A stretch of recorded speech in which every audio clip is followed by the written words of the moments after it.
All right, thank you with Jamie McLennan and Darren Dreger. I think we all knew that this team was too talented and too proud to go out quietly in a sweep. So on this night, they finally matched the volume of their crowd with a deafening, emphatic 8-1 victory.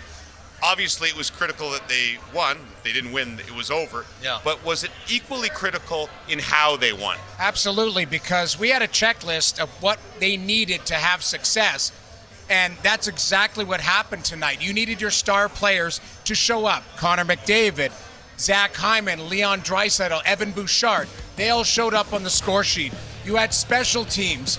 You get a shorthanded goal. You get a power play goal. And Stuart Skinner, who I talked about, needed to outplay goaltender Bob. He did that. So when you look down the lineup, they checked every box, and that's a big reason why they put up this massive win. You know, it's always cliche this time of year to say a statement win. It was a statement win, but that's exactly what it was for the Edmonton Oilers. Now, they've got a tough hill to climb here, but their leaders were their leaders. Their depth guys found a way to prevail. The goaltending was there. Darnell Nurse, who has been maligned to this point of the postseason, was terrific. But the big boys stepped up. Connor McDavid, Leon Draisaitl. You know, the 3-1 goals, Dylan Holloway from Leon Draisaitl. Connor McDavid from Zach Hyman here. He finds a way to put it away in a 4-1 lead at that point. What about Darnell Nurse? Again, McDavid drops it back for Nurse and he puts it upstairs, and they also ticked another box noodles on the power play on a shot from Leon Draisaitl, but ultimately it's credited to Ryan Nugent-Hopkins, and then you see Dylan Holloway score a beauty with his second of the night. And on top of all of that, guys, records were set in Game 4 of the Stanley Cup Final. Connor McDavid with his 32nd assist this postseason, now one better than Wayne Gretzky. Anytime you break a Gretzky record, It's pretty good. that is something. Yeah, it's impressive. And the other thing, too, is Connor McDavid paid a price tonight. And that's the one thing. There was some composure because McDavid takes about what we call 5 punches to the head from Matthew Tkachuk, and that allowed the power play to go to work. Now, it could have easily be, and we talked about it up top, would you want that physical response? You want somebody to get silly on the other end and take a suspension or a bad penalty. But McDavid knew what he was doing, and Bennett and Tkachuk went right after him. That was a 5-on-3 situation. That broke the ice for the power play. So you got everything, and their captain was the leader. Lots more ahead from Jamie and Dregs, but we're starting to gather post-game reaction. Let's start with Zach Hyman. Probably your favorite song. Maybe take us through the 48-hour difference in this room after Game 3 to what you're feeling and thinking after Game 4. I mean, honestly, similar. I think it's one win. It's one win closer. The mentality is the same. I think the belief is the same. But it's nice to go and do it and get a win and be able to get a couple past the goalie. And show, that we can do it and put a little bit of a doubt on the other side. So, it's a good win. Do you think that you unlocked something tonight? Maybe because of the first game? I mean, just scoring, to be honest. I think, I don't.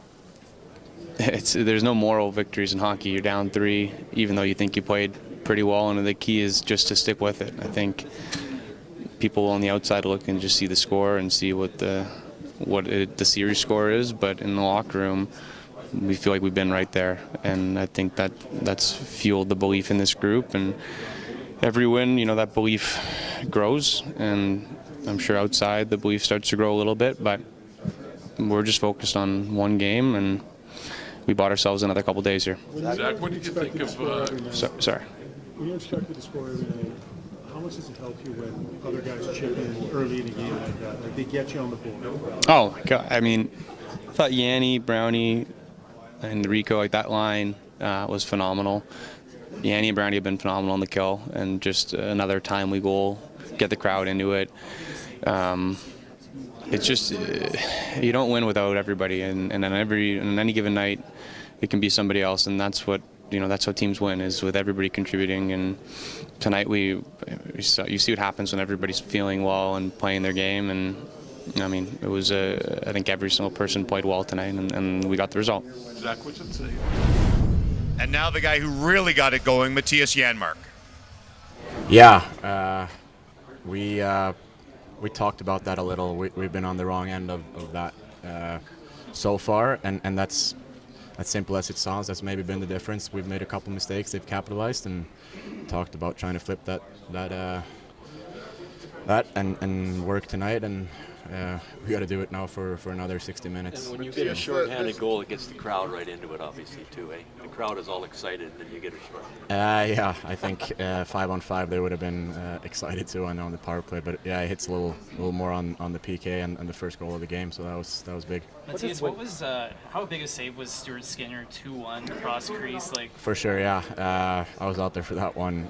They just scored and we had something going, and they almost got it right back, and he saved it, and then that allowed us to get back to our game and get the third one, and we rolled on from there. So that was a game changer for sure. There's a lot of nights in the year when you guys get your momentum and your scoring and your oxygen from the big guys. Tonight, it was the depth players like yourself and Connor Brown and stuff who came out and gave this team a good start. Does that make you, what's it do for a team when it doesn't always come from the same people? Well, I think David had a couple points tonight too, but I mean, I think that is depth scoring. I mean, the top guys are going to carry the load a lot of nights, but there's going to have to be nights where we chip in, and tonight was one of those nights. And you want to have them as often as possible, but that's just not going to be it. But that was big tonight, and hopefully we can have one more of those or two more of those. Did it feel like that big swing? They hit the post a couple times right before you guys score. You come the other way and score. Is that kind of that puck luck turning around that you guys have been talking about over the first 3 games of the series? Well, yeah, for sure. That's a part of it. And like you said, that's probably been going their way. At the end of the day, it's just one game.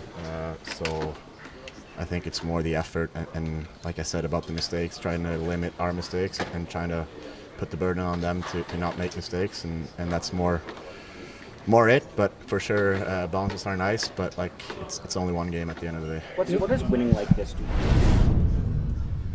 What a performance. We mentioned all the big guys, which was critical, but there was no bigger player in the game than Matthias Janmark, because not only do you get to Bobrovsky, but you get to him early, and he's the main reason they scored 2 early ones. Yeah, and by extension, I would say that third line, right? Janmark with Adam Henrik and Connor Brown, and they're very effective penalty killers. And Florida was pushing hard on that power play. I mean, they hit a crossbar, they hit a post.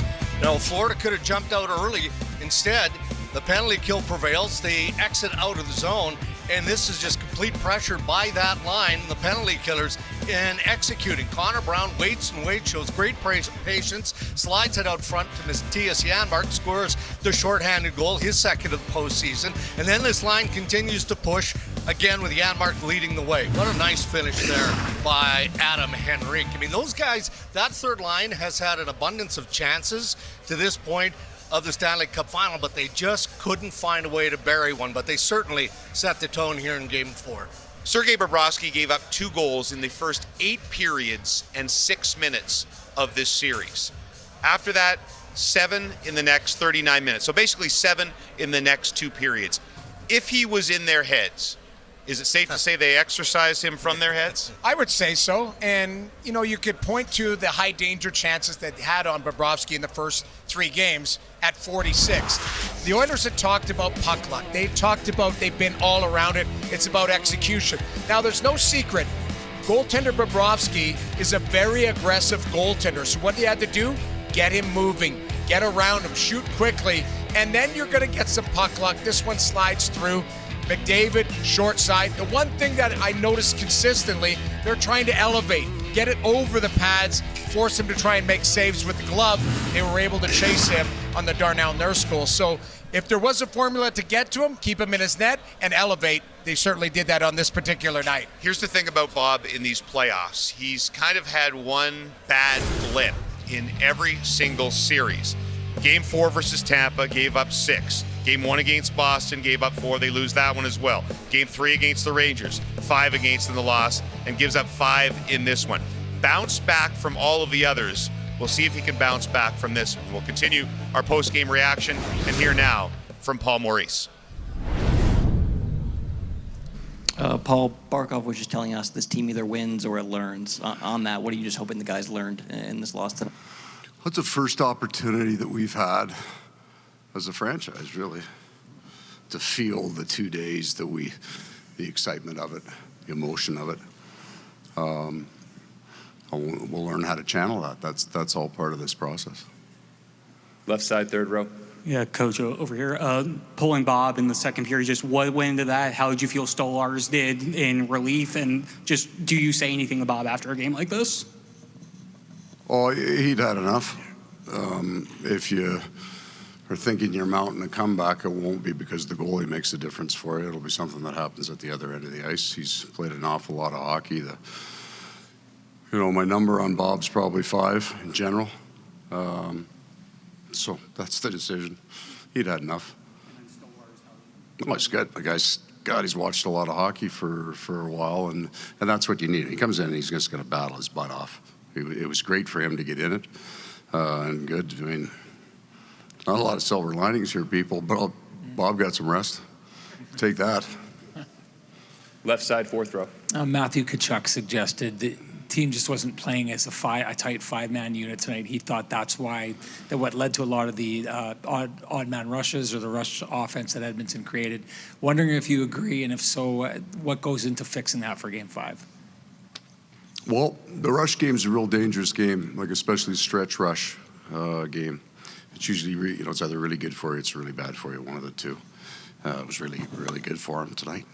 We're a pretty good rush defense team. I think you've seen that actually in our games, but we were disconnected, to say the least, on those plays. You're not going to look quite as connected against a stretch rush game, but that is the obvious piece to the game that we didn't control and they did.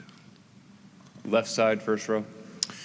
In terms of the confidence of your team, 2-1, 8-1, does that matter when it's a loss in terms of feeding into the other team's confidence and a little crack in yours? I don't believe in momentum at all, because I would have been wrong at 3-0 to have that one happen. So you just reestablish your game and you come back in the fight. So I'll fire out at least one cliche for you so you have something there. We came into Edmonton to get a split. We got what we needed. But there's also a reason for that. Most cliches have some merit to it. This is,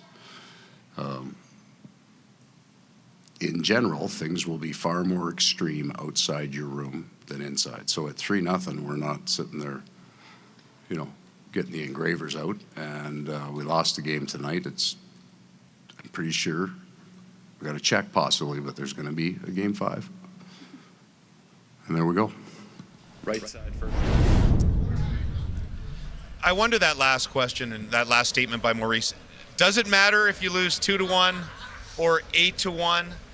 The fact that this was emphatic, does it motivate the Panthers more for Game 5? I don't know how you can be more motivated than winning the Stanley Cup, but we said it matters to Edmonton the way they won. Yeah. Does it matter to Florida the way they lost? Yeah, I think it definitely does, because this wasn't a lucky bounce in overtime where the Edmonton Oilers stave off elimination. This was an absolute beatdown. So I can appreciate how you can flush it and not worry about an 8-1 score as opposed to a 2-1 score.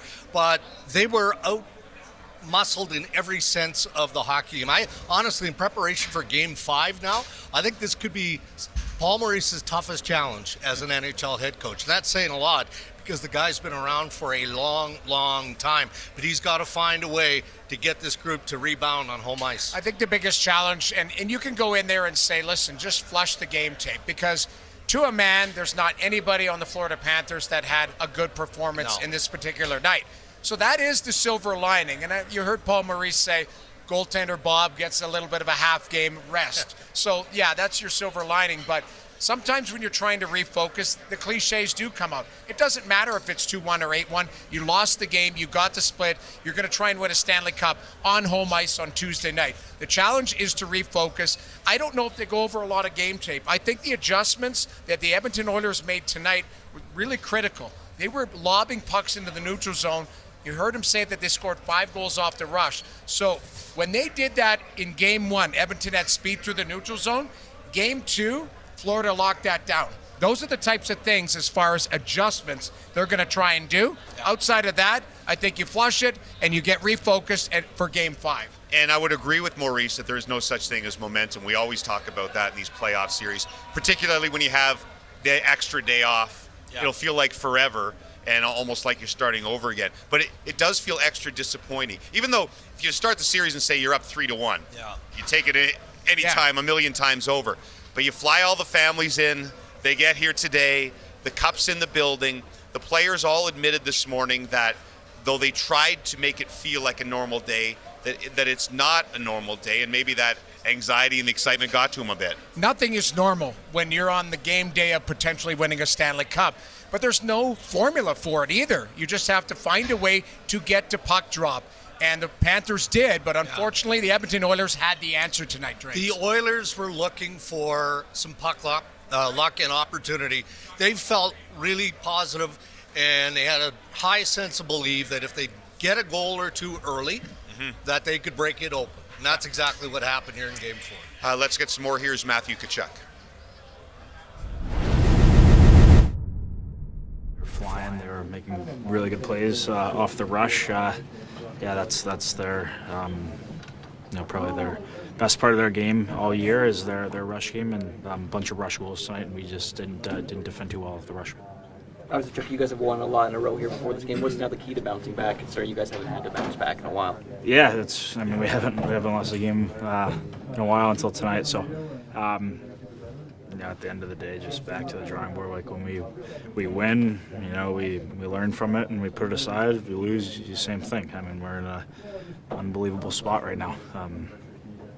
Came here, after all that craziness and got a split, and we're going home in front of our unbelievable fans that are so excited to see us, and we're so excited to play in front of them again. Is there anything in the playoff? Is there a difference of losing a game, a tight one, or losing a big one like this one, 8-1?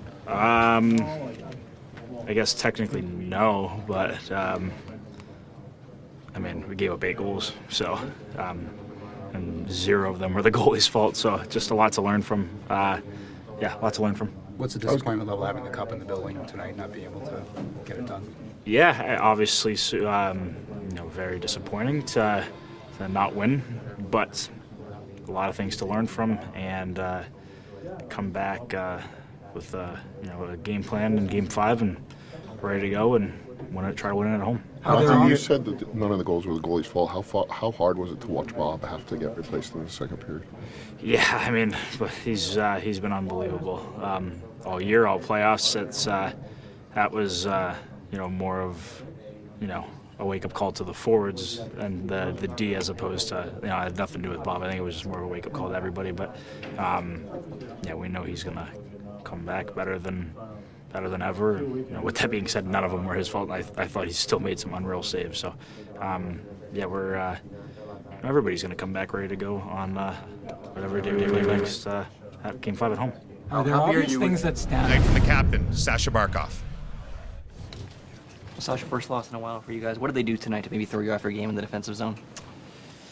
Well, yeah, they came really hard. They played really well, so we didn't play as well as we wanted. So that's the end result. So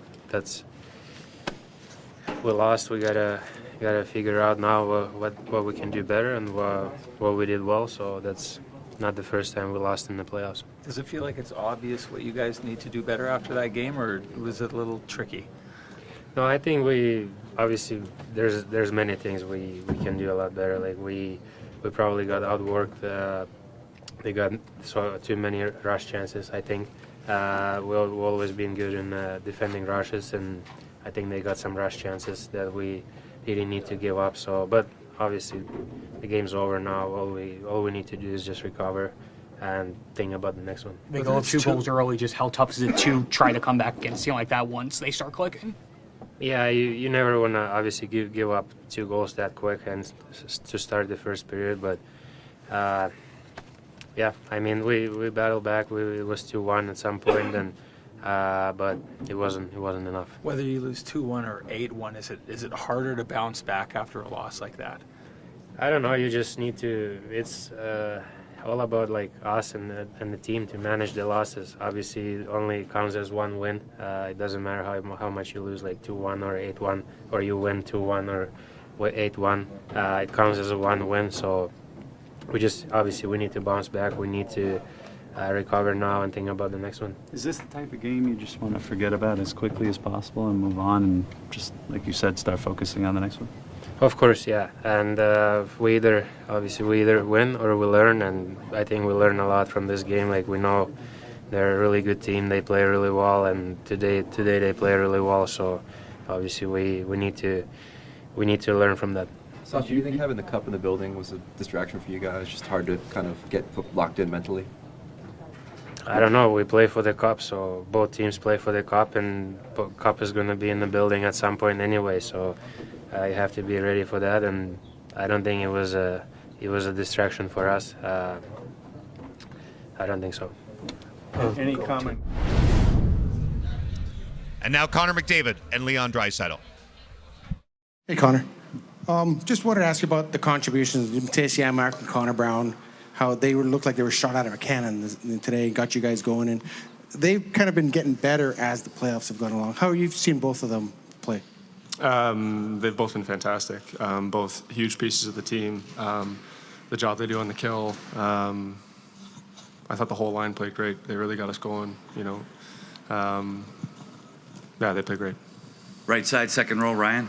Leon, there's a lot of talk about a lot of chances but not finishing. You know this group well. How much can a night like tonight, where you put up this number, can that maybe shake some things loose for you? Yeah, I think it certainly can. You just have to make sure that you put in the work next game to create those looks again, right? You know that they're going to be a little bit tighter and be focused on that part of the game, but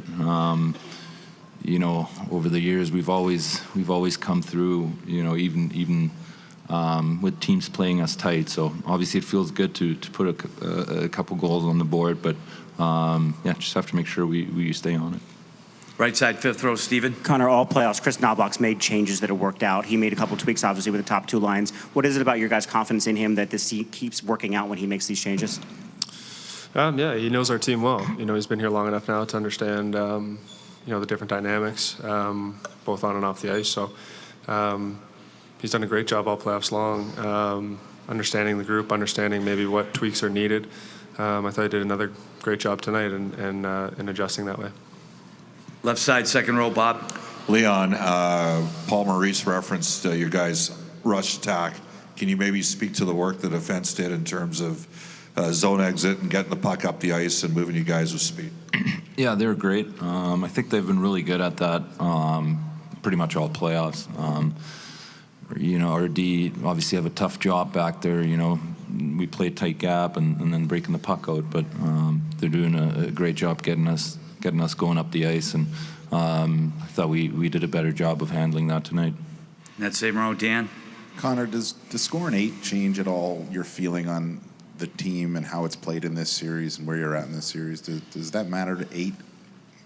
No, I don't think so. It's just one win. That's all it is. Doesn't matter if you score 8 or you score 1. It's just one win, and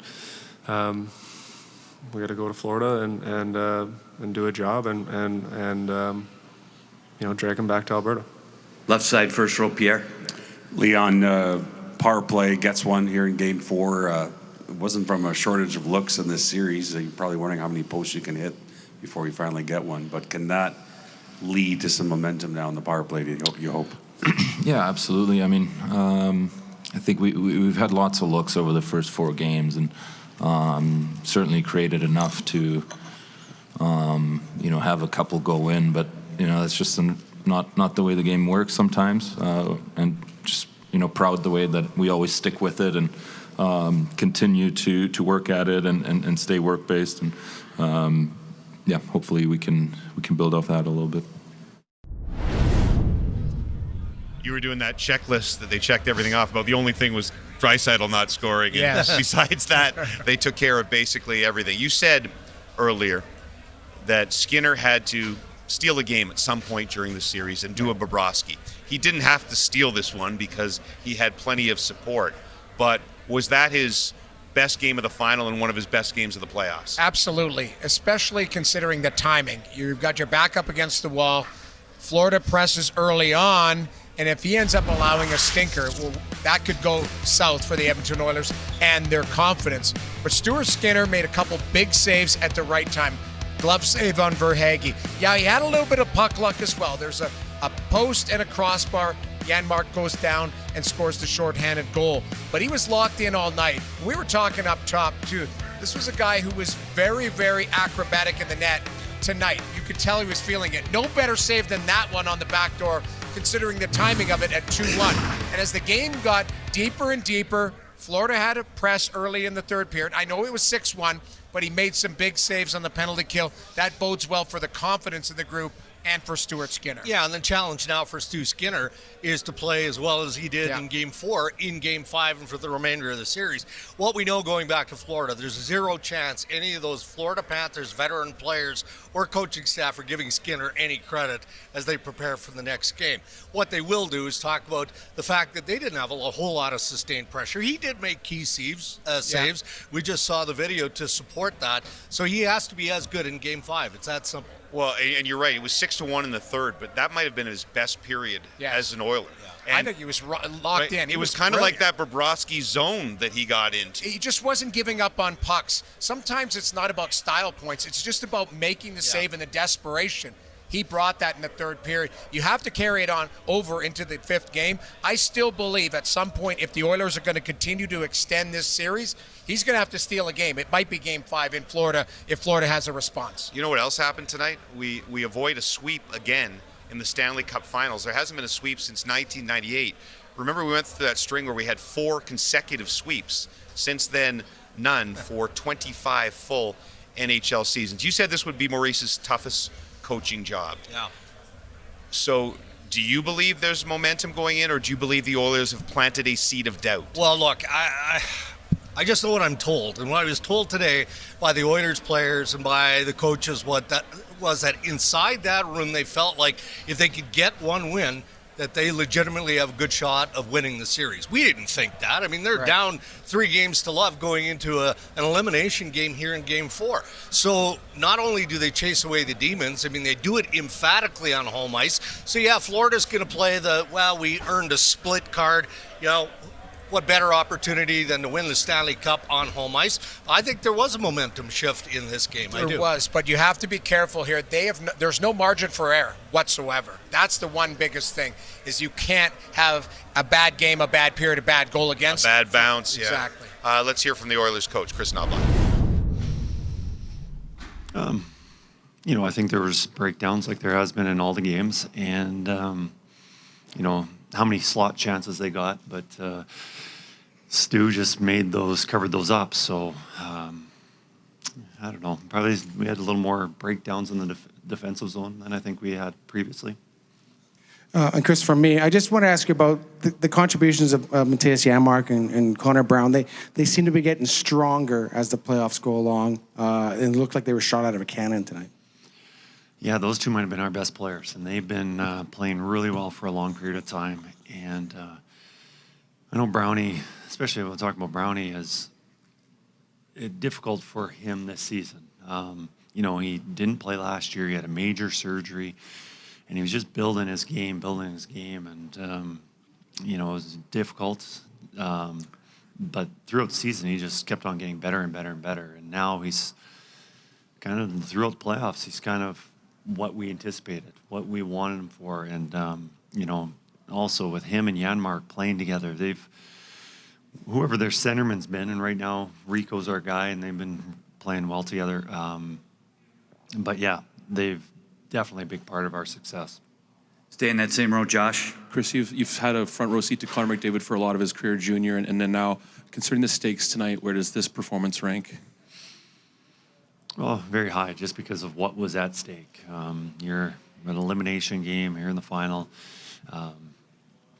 He just continues to impress everyone. Quite a night for him to set the record, and we're obviously very happy for him to be part of that. But he just keeps on making plays and scoring goals, making assists, whatever. But it was a great performance. On the right, standing Frank. Chris, you talked a lot about having your team continue with the process to try and finish. You get 8 past Florida tonight. What does that do for your team moving forward in terms of just having that dam finally break? Yeah, I think, well, I mean, rewind back to Game 3, in the third period, we get 2 goals in the third period. That definitely helps our confidence. You know, I don't know if we had more chances than Game 1, Game 3. Definitely more than Game 2. But I thought Game 1, 3, and 4 were very similar in the chances. Tonight, we just more confidence, a little more luck. Pucks went in the net, but overall, I thought 3 of our 4 games have been very similar. Left side, back row.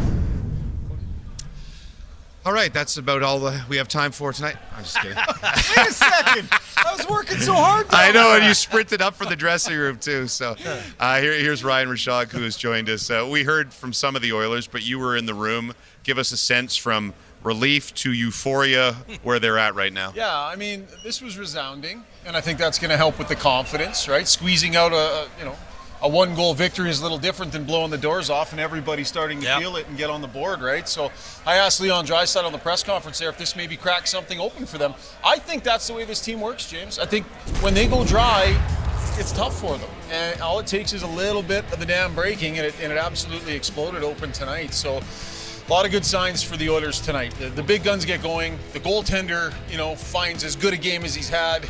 A lot of positive signs. Well, the 3 times that they've lost 3 games in a row under Knoblauch, they've come back and gone on long winning streaks. Yeah, and he knows the buttons to push and the levers to pull, right? Like a couple of tweaks tonight in his top 6. I think it was important for him to give Leon Draisaitl help tonight. Leon Draisaitl, I think, he's been dragging around respectfully 3rd and 4th line players, and I think it was important to give him another top 6 forward in Ryan Nugent-Hopkins and balance things out a little bit, and I think that paid dividends. Well, they've already overcome some odds. They're only the 9th team out of 29 that was down 0-3 in the final that has survived for a Game 5. 3 more to get the real history they want.